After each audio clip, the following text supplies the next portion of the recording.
साथियों, इतिहास गवाह है नारी को हमेशा कम आंका गया है, जबकि वो न सिर्फ गृहस्थी का बोझ उठाती रही है, कई बार पुरुषों को भी कंधा देती रही है, मगर फिर भी उसको घर तक सीमित किया गया है। लेकिन आज नारी भी चाहती है और मोदी साहब भी लगे हुए हैं कि उनको मौका मिले देश सेवा करने का।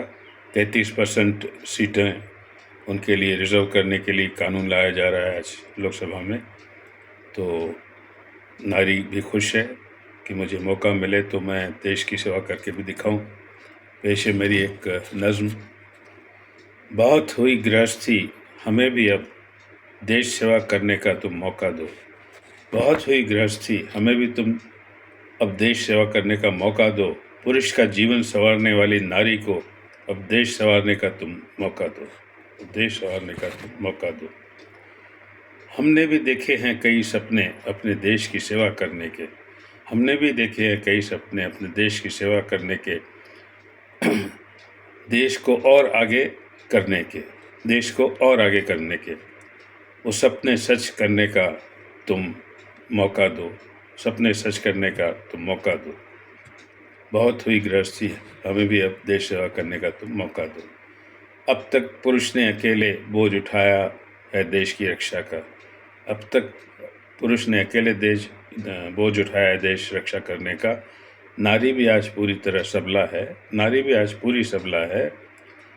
इसे साबित करने का हमें तुम मौका दो। इसे साबित करने का हमें तुम मौका दो। ये नारी है जो ताउम्र जनता से वफा कर सकती है।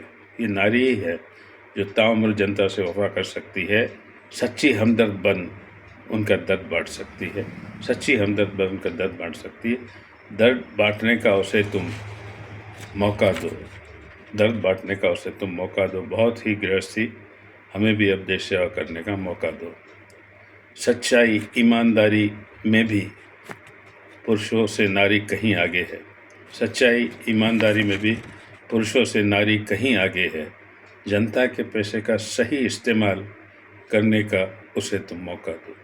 जनता के पैसे का सही इस्तेमाल करने का उसे तुम मौका दो।